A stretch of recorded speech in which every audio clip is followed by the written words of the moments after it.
Bienvenue sur la chaîne Rendez-vous là à bord du studio 2844. Aujourd'hui, une vidéo pour vous présenter une page web que nous avons développée avec Baptiste afin de nous permettre une gestion plus facile, plus rapide, plus complète des différents presets de PTZ des caméras d'Envemix. Avant de partir sur la page, sur cet écran, sur cette composition, en haut à gauche, la preview de Vmix. En haut à droite, là où vous me voyez, c'est le PGM de Vmix. En dessous, c'est une caméra qui filme le contrôleur Akai FL Studio qui lui-même pilote la page que vous voyez en bas à gauche, qui est simplement une page web ouverte en plein écran dans Edge. Je vais vous la mettre tout de suite en plein écran afin de bien vous montrer sa composition. La base, ce sont 4 colonnes avec les 4 premières caméras. Pour chacune des caméras, vous avez 4 positions de PTZ. La caméra en vert est celle qui est sélectionnée, en rouge celle qui est on air, et on voit effectivement que la position de PTZ est celle du bas entourée de blanc sur la caméra rouge, et qui est bien on air, c'est bien la caméra sur laquelle vous voyez mon visage il y a quelques instants. Si je passe sur la caméra 1 et que je me balade avec ma souris ou avec mes doigts, si j'ai un écran tactile évidemment, eh bien je vais pouvoir aller directement positionner la caméra dans les différentes positions de presets préenregistrés dans Vmix. Je vais pouvoir, avec ce pavé ici, eh ben, me déplacer dans le PTZ. Si cette nouvelle position me plaît, je la sauve, j'ai une nouvelle vignette et à partir de maintenant, la caméra sur le preset 1 reviendra systématiquement à cette position. Ceci est valable pour les caméras 1, 2, 3 et 4 par défaut. On peut également les mettre en preview dans Vmix, les mettre en air avec un cut, etc., etc. Ensuite, on a ici une notion de focus automatique manuel, plus-moins pour peaufiner notre focus si la caméra n'arrive pas à l'obtenir correctement toute seule. Les mouvements de PTZ, donc haut, bas, droite, gauche, zoom moins, zoom plus, et la possibilité d'aller plus ou moins vite dans les mouvements de la caméra. Le pavé numérique nous permet de nous déplacer directement sur la caméra voulue. Ça fonctionne également avec, ici, si vous voyez le clavier, si je sélectionne la 5 ici avec mon clavier, je pars en 5 automatiquement, en 6, et si je reviens en 4, vous revoyez mes doigts. Donc ça, c'est plutôt pratique, et si vous avez... Donc voilà, vous voyez très bien que c'est une page web dans Edge, ça c'est bien affiché. Vous pouvez également accéder à la preview de Vmix, au PGM de Vmix, à une entrée auxiliaire qui pourrait être par exemple le flux vidéo d'un concert que vous retransmettez et dont l'image vous est transmise par l'équipe vidéo qui fait la captation. Vous avez également accès à vos multiviews, à des Vmix calls par exemple, et également sur cette version de Vmix, l'entrée 9 est une liste de PAD, et là vous pouvez vous balader dans votre liste pour aller sélectionner le PAD nécessaire. Vous pouvez lancer une lecture, en faire une pause, le remettre au départ, et également en faire une preview ou un cut si nécessaire. Vous avez également ici la visu de l'enregistrement avec sa durée. Sur ces deux petits inputs, vous allez pouvoir mettre à jour la logique de titrage avec le nom de l'invité, sa fonction par exemple, updater l'information, le mettre à l'antenne en overlay, et enfin le bouton vertical va vous offrir une autre visu vidéo, verticale cette fois-ci, qui est le programme final de Vmix et croppé sur la verticale et qui va correspondre à votre live si tant est que vous diffusez ce programme en simultané par exemple sur Instagram à destination de téléphone, de portable, etc. Et donc là vous avez une visu permanente de votre programme en vertical, sachant que par défaut Vmix vous donne la visu de votre PGM en 16/9. Là vous avez votre 9/16.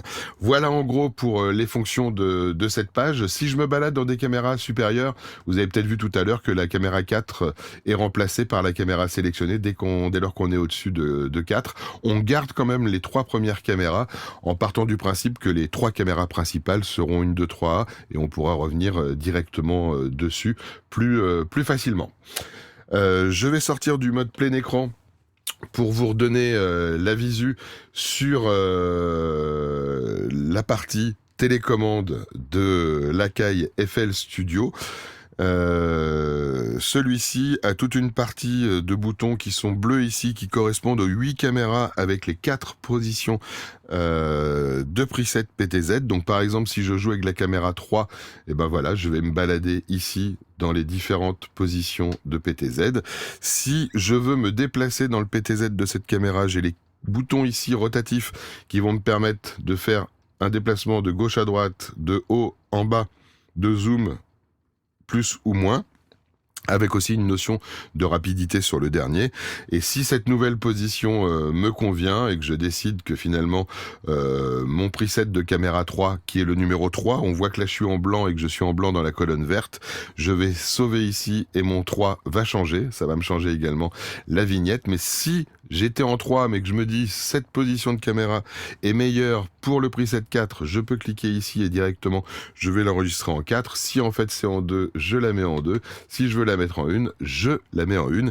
Et ça pour les 8 caméras présentes dans l'écosystème actuel. Je vais également pouvoir, avec le clavier en accès direct, gérer les overlays. Donc par exemple, mettre l'overlay 1, l'overlay 2, l'overlay 3 et en ressortir.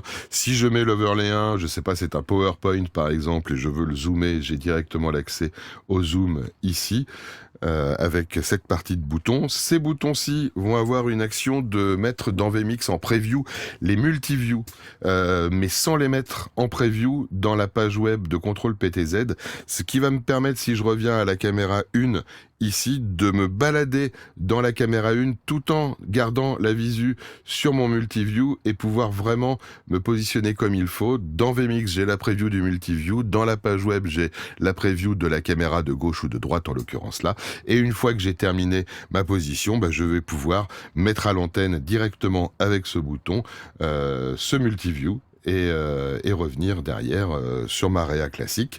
Je peux également, avec le bouton d'à côté, comme j'ai ma caméra avec le pied de micro de disponible, si je veux la mettre directement à l'antenne alors qu'elle n'est pas en preview dans vMix, ce bouton me permet de le faire et je l'ai directement à l'antenne, ce qui peut être très pratique. Ce bouton va mettre le titrage, l'information en overlay de l'invité, etc., le synthé quoi, en gros. Sur enfin ce dernier pavé, là j'ai les 8 caméras avec la capacité de les mettre directement faire un cut dessus sans pour autant passer au préalable par la preview, ce qui peut me faire gagner du temps, ainsi que de les mettre chacune en preview pour vérifier et les mettre en air après de façon entre guillemets native dans vMix. Sur les boutons du bas, je vais piloter ma liste, donc je vais pouvoir faire un play, un stop, un restart et mettre ma liste on-air directement si je le souhaite, l'arrêter, revenir en arrière, etc., etc. Et si par hasard ma liste n'était pas en preview et que donc je sois sur cette caméra sur la page web PTZ et que je sois en preview sur les arbres dans vMix, mais que mon journaliste me dit c'est maintenant le PTZ, j'étais pas totalement prêt, j'ai un accès direct ici au lancement de la liste qui va démarrer automatiquement sans que j'ai besoin de la recharger où que ce soit. Sinon ici je peux me balader dans ma liste. En gros voilà toutes les options, donc le preset, la balade. Ici j'ai également de quoi me promener dans les différents sur ma preview de page web. Je peux mettre la preview, le programme, l'auxiliaire en direct, et si je suis en train de regarder l'auxiliaire et que je veux vite revenir à la dernière caméra sur laquelle j'avais travaillé, j'ai un bouton de retour rapide qui me ramène à la caméra 1 pour travailler dessus si je voulais juste faire par exemple un PGM vite fait et revenir.